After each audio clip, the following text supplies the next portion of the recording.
All right. Let's do a deep dive into XP600 printheads. Yeah. You're obviously here because you want to know more about these things. Right. So let's unlock some interesting facts about these workhorses. Yeah, it's really fascinating how much tech goes into something that most people don't even know exists. Right. The XT600 might not be the flashiest printhead, Right. but it's popular for a reason. Yeah. And a lot of smaller print operations use them. Okay, so for those who don't know, Yeah. what does an XP600 printhead even do? It's like the heart of your inkjet printer. It controls how the ink flows. Oh, okay. Like how much ink, how big the droplets are, Yeah. and where they land on the paper. So it's more than just squirting ink. Exactly. It's about precision. Precision. Yeah, and that Yeah. precision is driven by some pretty complex engineering. Mm. You've got 6 ink inlets Okay. feeding into this delicate electronic component Wow. with a whole network of lines Right. that direct the flow of the ink. And the whole thing is controlled by piezoelectric crystals. Piezoelectric crystals. Yeah. That sounds pretty high-tech for a printer. Oh, they are. Hmm. They respond to electrical signals by changing shape. Interesting. And those tiny movements are what cause the ink to be ejected out of the nozzles. Wow.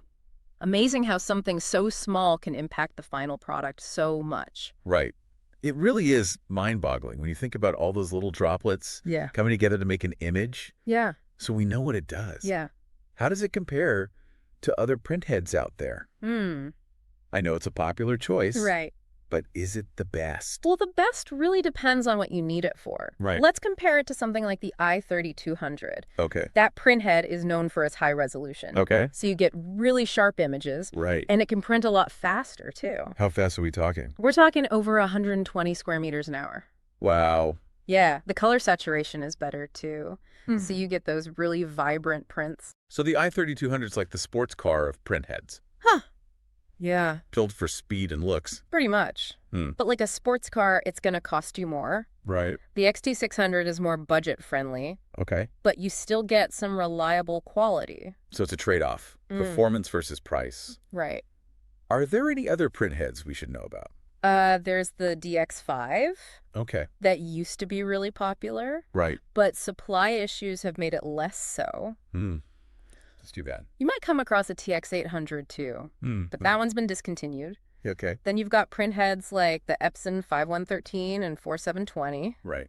and those are specifically for textile printers. So many options. I know, right?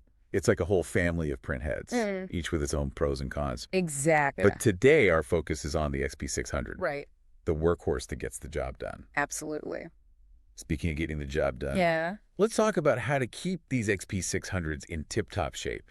Yeah. Maintenance is key, especially for something as intricate as a printhead. So what are the secrets? Well, one of the biggest things is understanding eco-solvent inks, Okay. because those are commonly used with the XP600. Now, I know we're focusing on the printhead itself, Right. but eco-solvent inks seem to play a big role here. Yeah, they do. Why are they so popular? Mm-hmm. And what should we know when using them with the XP600? So eco-solvent inks are great Hmm. because they're better for the environment than traditional solvent inks. Right. And they make prints that are durable outdoors, That's good. but they can be a little harsher on printheads Really? than water-based inks, which the XP600 was actually designed for. Wait, the XP600 wasn't even meant for eco-solvent inks. No. That's surprising. Yeah, but it's not a deal breaker. Okay. But it does mean you need to pay attention to maintenance. Okay. One of the biggest causes of printhead issues, Yeah. especially with eco-solvent inks, is temperature. Oh, really? Extreme temperatures can really mess these things up. So no leaving your printer outside in the heat or in a freezing garage. Exactly. What's the ideal temperature then? For the XP600, it's between 15 and 30 degrees Celsius. Okay. If it gets too hot, Yeah. the ink can dry too quickly on the printhead, Right. which can cause clogging. Too cold, and the ink gets thick, Oh, right. which makes it hard to flow properly. Okay, so we need to keep the temperature just right. Yes. Got it. And those temperature changes directly affect the piezoelectric crystals, Right. which are really important for the ink ejection. Okay, so temperature control's key. It is. What else should we be doing to keep those XP600s happy? Cleaning. Oh, right. Regular cleaning is super important for preventing clogs. And to make your printhead last longer, Okay. Epson has some specific cleaning methods for the XP600, Hmm. like a manual pump and a clean nozzle function. So it's like a spa day for the printhead, Huh. making sure everything's running smoothly. Yeah. But there's one thing you should never do. Okay.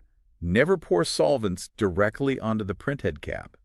Right. Really? Why not? It seems counterintuitive, but those solvents can actually damage the piezoelectric crystals. Oh, wow. Remember, those are what help make the ink ejection so precise, Right. and damaging them will shorten the life of your printhead. So just stick to the manufacturer's cleaning methods. Yep. Got it. Another tip is to turn off your printer when you're not using it. Oh, okay. This lets the components cool down, Mm, including the printhead. right. It's like giving your car a break after a long drive. That makes sense. Yeah. Treat your XP600 with respect, and it'll reward you with good prints. Now, I've heard about refurbished XP600 printheads being sold. Yeah. What's the deal with those? Are they worth it? You see them everywhere. You can usually tell because they don't have the Epson logo. Oh, okay. These are usually used or defective units that have been cleaned and repaired. So it's like buying a used car.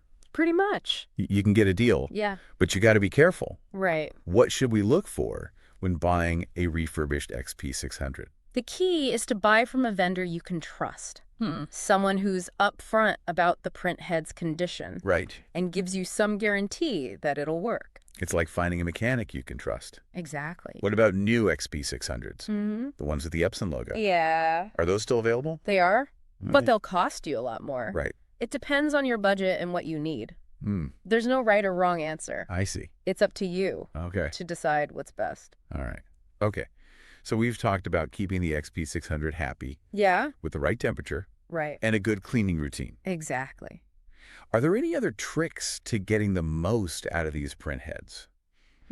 Especially with those eco-solvent inks. Oh, absolutely. Okay. It's all about the nuances of how the printhead works with the ink and its environment. It's like fine-tuning an instrument. Exactly. Okay, so what are some of these fine-tuning techniques? Well, we talked about temperature control. Right. But let's go a little deeper. Okay. Remember that ideal range? 15 to 30 degrees Yeah. Celsius. That's the one. Okay. But you also need to think about what you're printing on. Make sure that's within the temperature range, too. So it's not just about the printhead. Right. It's about the whole environment. Yeah. It's like setting the stage for a good performance. Right. And if you're working in colder conditions, Yeah. you might want to use a preheating mechanism Oh, okay. to warm up the ink. Make sure it flows well through the printhead. So it's like warming up the engine Exactly. before a race. Pretty much. And if you're in a hot environment, Right. humidity is important. Yeah. Humidity is key. Eco-solvent inks dry out quickly in the heat. Right. So maybe use a humidifier to keep it at those optimal levels. Exactly. 40 to 60%. Right. So it's all about balance. Yeah. Temperature and humidity. It all comes together. There's so much science Yeah. that goes into getting the best prints. It's true. Another thing to think about is the ink itself. Okay. You might have to change how thick it is. Right. The viscosity. Yeah. Okay. Depending on the temperature, like in hotter temperatures, Yeah. thinning it out a bit can help it flow better. And in colder temperatures, Yeah. you might want it a bit thicker. So many variables. I know. It's not just hitting print. Yeah, there's more to it. Print speed is important too. Really? If it's really hot or cold, Okay. you should probably slow down the printing. Slow down. Why? Well, it gives the ink more time to stick to the surface, Right. so it prevents drying or flow issues. That makes sense. You want to avoid those, Right. because they'll mess up the quality of your prints. So it's a trade-off. Yeah. Speed versus quality. Right. Sometimes it pays to take your time. It's true. And those nozzle checks Oh, yeah. and the cleaning cycles, Important. those become even more critical when it comes to those extreme temperatures. Exactly. Got to make sure those nozzles are clear. You want them to be ready to go. And speaking of errors, what about error 16? Error 16. The one that makes it seem like your printhead has gone rogue. Right. We talked about troubleshooting before, but are there any other tricks we can try? Remember those steps? Yeah. When you run a clean nozzle, a manual pump, Right? or a nozzle test? Yeah. Well, those are actually controlled by the carriage board, Oh, really? not the printhead. So the printhead isn't making those calls? Not really, no. It's more like following instructions from the board. Right. So if you take out the printhead chip Okay. and those cleaning functions still work, you know your board is okay. That's really good to know. Yeah, it can help narrow things down. Right. Like knowing that the brain is working so Exactly. we can focus on the hand. Right. That's carrying out the instructions. And if you know the board's good, Yeah. then you know the issues with the printhead itself. Right. We also talked about being gentle with your XP600 Right. and avoiding those harsh solvents. Right. We want to protect those piezoelectric crystals. Exactly. And knowing how those crystals are affected by the ink can help you make good choices. Right. Now the XP600 is adaptable. Yeah. And a lot of people use it with eco-solvent inks. Right. Remember, it was designed for water-based inks. So we're using it for something it wasn't made for. Pretty much. Mm. And while it works well, Yeah. there's bound to be some stress on those crystals. Right. Eco-solvent inks can be harsh. Because they're solvent-based. Exactly. All It's right. like using a delicate paintbrush Well, with strong solvents. no, it might work, Yeah. but it'll wear down the brush faster. Exactly. And that brings us back to turning off your printer Right. when you're not using it. Important. Give those components a break. Let them cool down. Right? The less time those crystals are exposed to the eco-solvent inks, Yeah. the better. Right. So we're making them last longer. Exactly. Wow. These printheads are really complex. Sure. It's not just plug and play. There's more to it. Hmm. Speaking of complexity, Yeah. let's talk about the piezoelectric effect. Okay. That's what makes these printheads work. Let's get technical. So these piezoelectric crystals are like little energy converters. Okay. They can change electrical signals into motion. So these crystals are like the heart of the XP600. Yeah. They're converting electrical signals into movement. Right into mechanical motion. And that's what ejects the ink. Exactly. It's incredible how it all happens on Yeah. such a small scale. It's all about that precise motion. A tiny vibration, No. controlled, of course. And that's what pushes the ink out of those nozzles. With such accuracy. It's like thousands of tiny hammers Wow. just hitting those ink droplets. That's a great way to picture it. Yeah. Helps me understand what's going on inside that printhead. And we've been talking about eco-solvent inks Right. affecting these crystals. Yeah. Can you tell me more about that? Sure. So remember the XP600? Yeah. It was made for water-based inks. Right. But people use it with eco-solvent inks all the time. Right. Which means those piezoelectric crystals are dealing with things they weren't really meant for. So like using a tool Yeah. for the wrong job, Kinda. it works, Right. but it might cause problems later on. Eco-solvents aren't as harsh as traditional solvents. Okay. It can still dry out those delicate parts. Right, like the piezoelectric crystals. Exactly. So it's a balancing act. Yeah. Yeah. We want the ink to dry, but not in the printhead. Exactly. And that's why maintenance is so important. Cleaning it regularly, using the right cleaning solutions, Yeah. all that helps to prevent dried ink from building up. So those crystals keep working. Right. It's like giving it a drink of water Huh. after using those inks. And speaking of water, Right. humidity is really important too. Yeah, for those eco-solvent inks. Right. Especially when it's really hot or cold.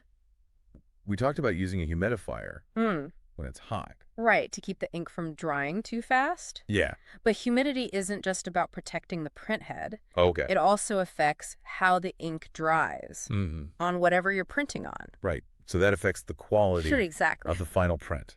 It all matters. So there's a lot to think about Yeah. when it comes to the XP600 Right. and those eco-solvent inks. You got to think about the material, the temperature, Yeah. the humidity, Oh, what you want the final product to look like. it's like a puzzle, Yeah. figuring out how it all fits together. But it's a fun puzzle. Right. Because when you figure it out, Yeah. you can make some amazing prints. Even with those eco-solvent inks. Right. You just got to make good choices and understand how it all works together. This has been such a great deep dive. Yeah. I've learned so much Glad to hear it. about these XP600 printheads. That's what we aim for, to share knowledge. Yeah. So you can get the most out of your tools. Right.